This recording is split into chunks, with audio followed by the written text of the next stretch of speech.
Hey folks, welcome to Bullets and Brass. Today we're doing 300 Blackout and why you might want to use it, as opposed to usually 5.56 or 223 or 6.5 Grendel, 6.8 SPC, 224 Valkyrie. I mean, there's a bunch.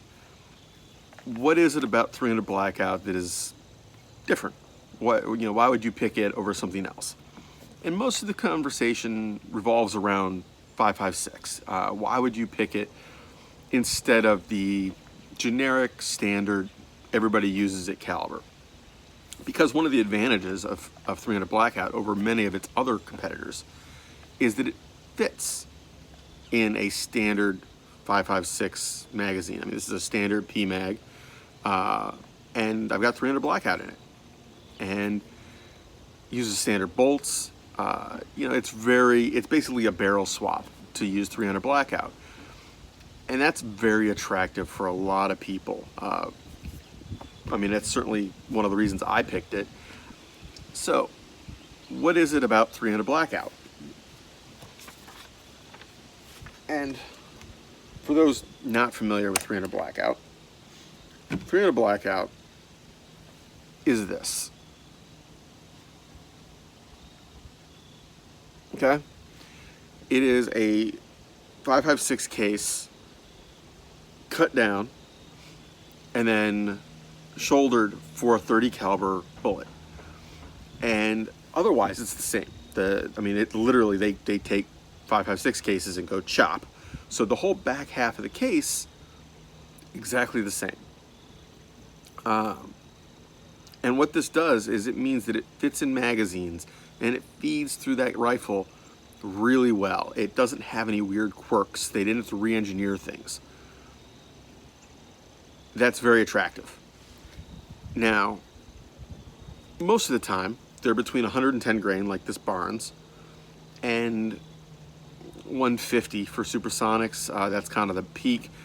And really, the 150s and 147s are, because there's so many of those bullets out there for 308, they're not good options. They're usually the cheapest range ammo, so that's why people use them. Those are not ideal bullets. You want the 110, 125s for supersonics, and then subsonics, it's usually anywhere from 200 to 220. There are some 250 grain lead ones out there, and so on, but usually in the 200 to 220 range for jacketed. And that's it. I mean, you stay within those realms. It's kind of like 5.56. You go from 55 to maybe 77, and that's it. You don't stray too much further than that without doing weird stuff. That gets into specialized stuff. So, why? And I'm going to throw this out here just to get it out of the way. The number one reason people shoot 300 Blackout, subsonics, and I specifically to subsonics, it's freaking fun. You throw a suppressor on a 300 Blackout with subsonics, it's a ton of fun. It is super quiet. It is just stupid fun at the range. Stupid fun out with friends. I mean, nobody believes that it's that quiet. It is like the movies.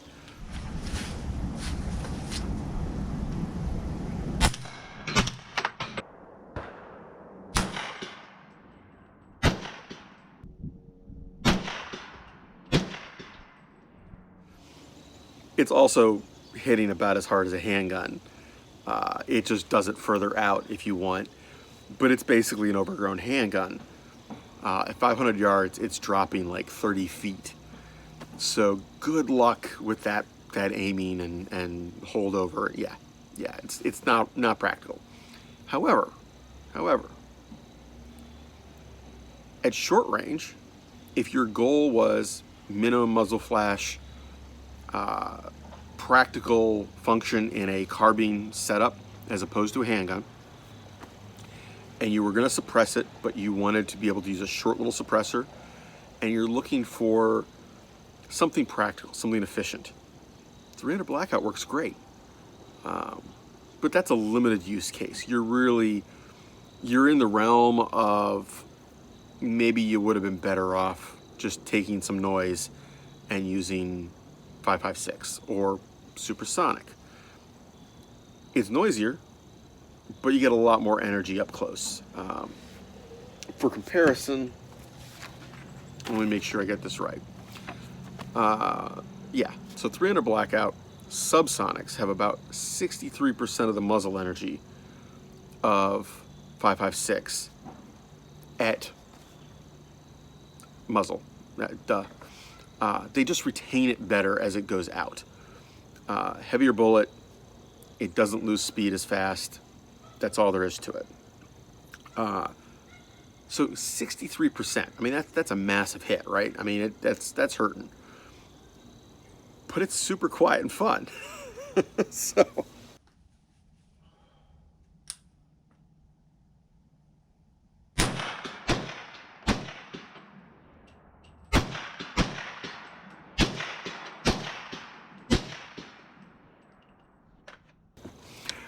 Just to keep going over subs, because we'll get done with subs and we'll move on to supersonics real quick here. It's got better energy retention at long range. You're basically looking at almost double the energy at a few hundred yards. But again, it's dropping like a rock.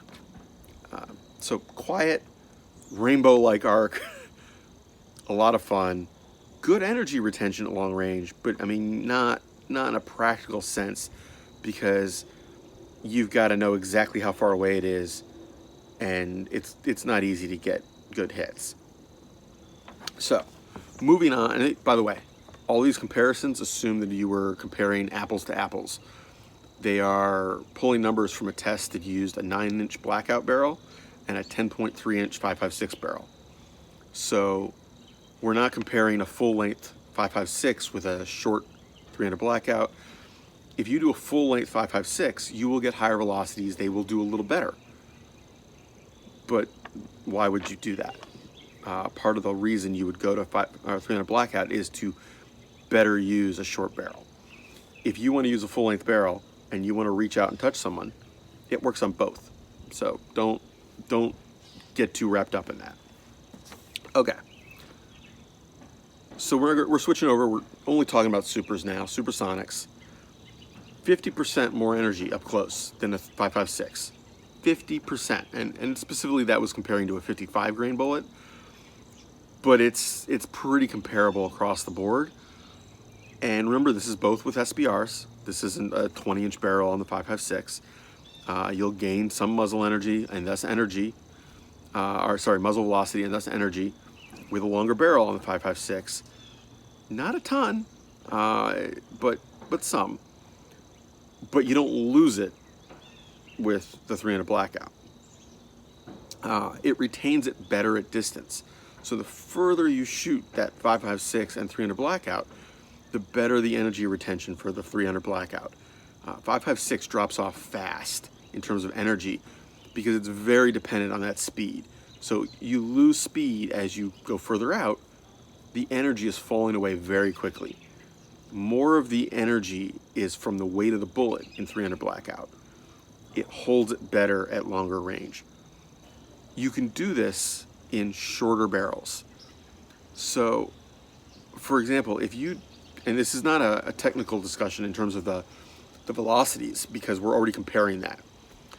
But in terms of what you experience, firing regular 5.56 rounds out of a 10.3-inch barrel 5.56 rifle, it's an experience. The muzzle flash, the concussion, the noise is huge. It is like firing a much bigger gun. You do that inside, you do that in an urban environment, that's brutal. It is absolutely brutal on you, anyone around you. It can disorient you. That is just, it's really rough. Even with a suppressor, you need a relatively big suppressor to make that not obnoxious. You put a little suppressor on, it takes some of it away. It certainly helps with that concussion, but it's still rough. 300 blackout is a complete pussycat. They're so much more efficient in the amount of powder and what kind of powder they're burning that you don't notice that effect. A much smaller suppressor can have a much bigger effect. It just works better when you're trying to deal with that shorter barrel. Now, if you're out in an open area, you're hunting in an open environment, do you care? Probably not. You're taking one shot, maybe two, done.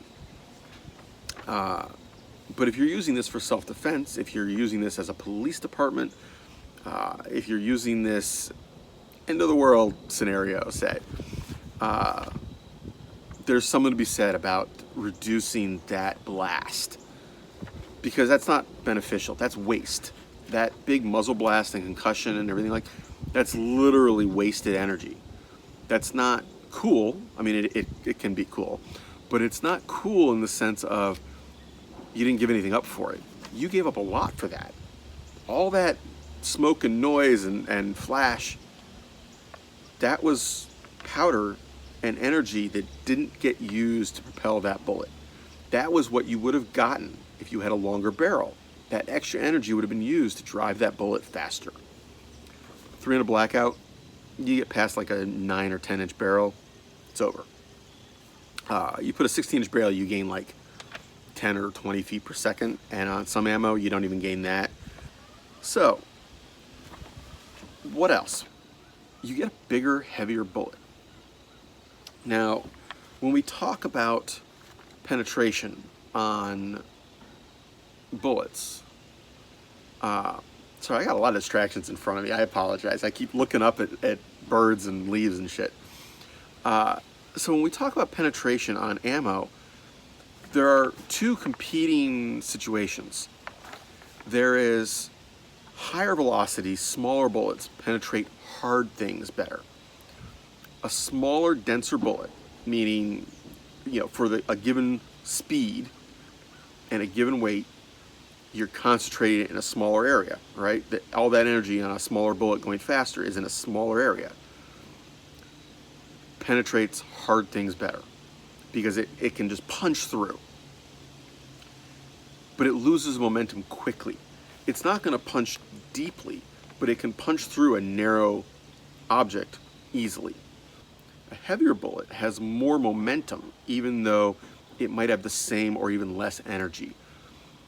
And that's basically because momentum and kinetic energy run a little differently on the math. Kinetic energy is much more about the velocity. Momentum is much more about the mass. Well, 300 blackout starts at basically double or even 125 or 150% heavier, right? It's a 125 grain bullet, 110 grain bullet as a starting point. You take the subsonics at 200 grains or 220 grains, nothing in the smaller calibers even comes close. So for depth of penetration, say you're shooting hogs, you're shooting wild hogs, and you're at a reasonable range, so you're not worried about the drop particularly. You're talking 10 to 100 yards, right? Drop is negligible. Well, 5.56 works. People do it. But you're not necessarily going to get real deep. You're hoping you get deep enough. And on some of the bullets, with good bullets, yeah, it works, right? People do it all the time. But 300 blackout goes deeper. You might even get a pass through. You might get blowing out the other side and actually getting what most hunters want. You've got an entry and an exit. And you need a heavy enough bullet to accomplish that. Now, what else do you get? You get easier bullet design. There are things you can do and make happen properly in a bigger bullet that are almost impossible in a smaller one because of the materials. You need a certain thickness of copper to get it to open up and not just come apart, not just fragment, because it has to be thick enough to hold together, right? Big enough. Barely, but big enough. 5.56? Not really.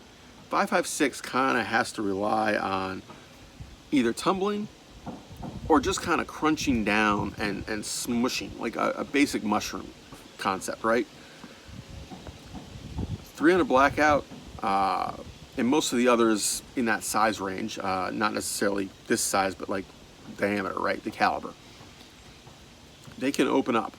They can open up in a pedal design similar to how a lot of pistol ammo does. That lets you get a much larger channel, wound channel. It lets you have much more dramatic effects than what you get out of 5.56. And it's kind of hard to describe the difference, but if you go watch some YouTube on hunting with 5.56 on things like hogs, mule deer, you know, anything that's a little tougher, some lightweight whitetails, modern 5.56 does okay. 300 blackout does better. Just got to be within the range envelope, or calculate your drop very carefully. It is the downside to 5.5 or to 300 blackout is the drop. So that is all I have to say about 300 blackout today. As you already know, I'm a fan. I use both. I use the 5.56. I use 300 blackout. I think they each have their place. I don't think it should be an either or discussion. I think it should be when is this one right? When is this one right? And the answer usually is, if you need muzzle energy, if you need short to medium range energy, 300 blackout is hard to beat. If you want a flatter ballistic arc, both at mid and longer ranges, 5.56 wins. And there's not much you can do about it with 300 blackout.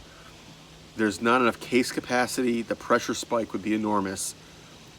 Velocity wins. You know, you go further out, you need more velocity. That's why you have things like 300 Win Mag.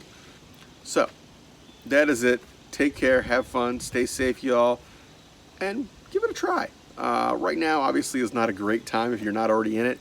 Ammo is basically impossible to find, but hopefully we see some changes in that up, you know, next year, and give it a try.